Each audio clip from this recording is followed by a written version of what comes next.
Interroger l'un des habitants du côté de Mariupol qui forcément s'indignait, qui a voulu rester bien sûr anonyme parce qu'on imagine aisément que les gens ont peur également de pouvoir parler et s'indigner. Et voilà ce qui a été dit. La qualité de l'eau fournie est déplorable, trouble avec des sédiments sales, elle abîme les canalisations, c'est impossible à utiliser pour cuisiner, pour se laver, pourtant elle est payée comme de l'eau potable. Justement, c'est ça.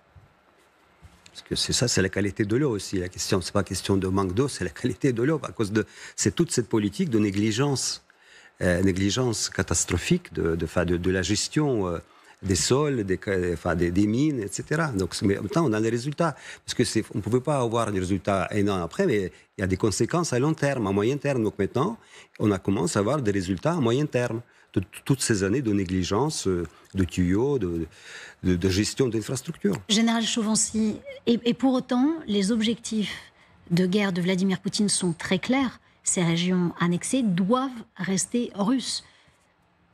C'est significatif de quoi sur place, quand les habitants ne sont pas très bien traités non plus? Il faut déjà s'occuper des gens, c'est ce qui vient d'être dit. Hein. C'est une évidence d'ailleurs pour tous les États. Hein.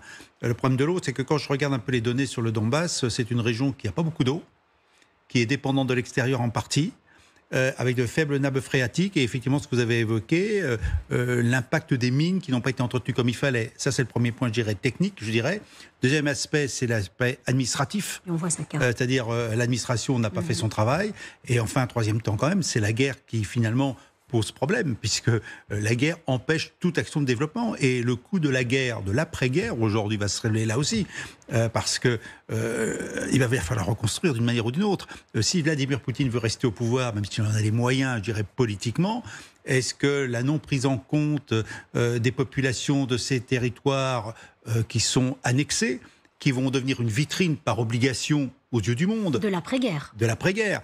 Et ça veut dire aussi de forts investissements. Il suffit de se rappeler Mariupol, comment Mariupol a été reconstruit avec beaucoup de crédit. Alors bien sûr, peut-être pas de la bonne qualité, mais les immeubles ont bien été construits en partie, hein, pour me remontrer que, vous voyez, c'est la nouvelle Russie qui se crée avec tous les moyens. Ça a été très critiqué, mon général, cette reconstruction de Mariupol. Seulement. Moi, j'ai des étudiants à l'université de Lorraine qui nous disent qu'en fait, attention, là où passent les caméras, on vous montre des façades comme ça. Si vous passez de l'autre côté des immeubles, ce sont des ruines. Voilà. Donc, montrez-nous aujourd'hui une région où la Russie a amené du développement, en fait.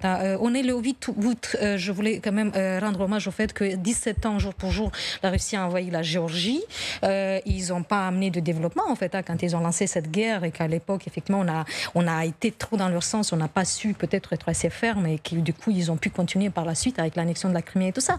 Et que dans ces territoires maintenant qui étaient les plus russophones et les russophiles de l'Ukraine de l'Est, Poutine s'est tiré une balle dans le pied, parce que c'était les gens qui étaient les plus proches de la Russie. Aujourd'hui, la partie donc de l'Ukraine de l'Est qui n'est pas occupée, ils détestent et ils ne veulent plus entendre parler de la Russie pour des décennies et des siècles. Et je serais vraiment bien curieuse de savoir qu'est-ce qu'ils pensent ces gens de DNR, LNR, Donetsk, Lugansk, ces territoires qui ont été quand même pendant très longtemps manipulés, mais il y avait des voix quand même qui disaient oui, on veut se rattacher à la Russie et tout ça. Qu'est-ce qu'ils disent aujourd'hui? Et qu'est-ce qu'ils peut-être un élément de réponse pour vous. En tout cas, en juillet, au moment où cet article est paru, où les gens se sont plaints de la qualité de l'eau, le 24 juillet précisément, il y a eu une petite manifestation du côté de Donetsk, précisément là où l'eau est imbuvable, où on ne peut pas l'utiliser pour cuisiner, on ne peut pas l'utiliser pour se laver. Il y a plusieurs paliers hygiéniques, alimentaires, des paliers de survie. Une petite manifestation avec les forces de l'ordre qui ne sont pas arrivées tout de suite. Est-ce que c'est précisément un élément important à prendre en considération? Oui, mais c'est justement, ça montre une différence fondamentale entre réaction des Ukrainiens dans le pays libre, par exemple par rapport à ce qui s'est passé avec la loi, les organes anticorruption, et la réaction des gens qui vivent dans l'État autoritaire. Il y a une petite manifestation, mais c'est tout. Et après, ce qu'ils ont fait, ils ont mis des enfants. Vous savez cette vidéo avec les enfants qui disent « Oncle Vova, aide-nous, on n'a pas d'eau ». Et personne ne proteste. C'est-à-dire, pour eux, c'est toujours, en Russie, c'est toujours comment régler le problème. On s'adresse au tsar. Le tsar doit régler nos problèmes. Et c'est boyards qui sont coupables. Mais c'est-à-dire qu'en principe, ce problème doit être réglé par le pouvoir local, par ces marionnettes, par ce Poucheline, cette marionnette-là. Alors justement... Donc normalement, il faut avancer, critiquer lui. Et en Ukraine, normalement, s'il y a ce problème-là, les gens sont dans la rue et ils vont manifester massivement ou pas une petite manifestation. Mais là, c'est pas possible en Russie. Ah, mais justement, ça montre. On manifeste pas. Oui, mais pourquoi? Pourquoi c'est pas possible? C'est une question qu'on peut se poser. C'est une question Regardez cet élément de réponse. C'est pas politique. Monsieur Poucheline, que vous avez évoqué à l'instant. Ils n'osent pas manifester. Altercation ou pas, en tout cas, communication avec Vladimir Poutine, le président, dans cet échange lunaire qu'on va vous faire écouter au sujet de l'eau qui n'est absolument pas utilisable ou potable dans la région du Donbass. Regardez.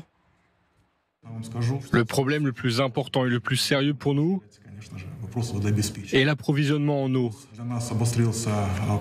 Il a été aggravé par le blocus ennemi. Sur votre ordre, un canal a été construit. Il fournit actuellement 250 000 mètres cubes d'eau. Pour le reste, nous comptions sur les réservoirs de la région. Malheureusement, le canal d'eau construit ne résout pas tous les problèmes. De plus, il n'a pas encore atteint les capacités d'approvisionnement prévues, à ma connaissance. Mais il existe un autre problème dont le gouvernement m'a informé.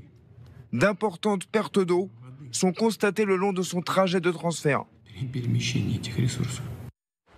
Une fois qu'on a dit ça, les pertes d'eau s'élèvent à 60% de la quantité d'eau totale. Quelle solution donne ici Vladimir Poutine à M. Poucheline? Est-ce que vous avez vu une solution dans cet échange, mon général? Non, il a pris en compte, et quand même 60% c'est énorme, quand on voit déjà même chez nous les problèmes d'eau qu'on connaît, là à ce niveau-là, on peut comprendre que la population ne soit pas alimentée. Et c'est vrai que l'absence de réponse, ce n'est pas la première fois qu'on voit cela d'ailleurs, que le tsar écoute, mais ne prend pas de décision, n'y réagit pas. Maintenant, ça ne veut pas dire qu'il ne va pas réagir après. Mais en l'occurrence, on a eu quand même une image télévisée pour nous montrer qu'il a bien écouté, qu'il a pris en compte la doléance. Il est très attentif.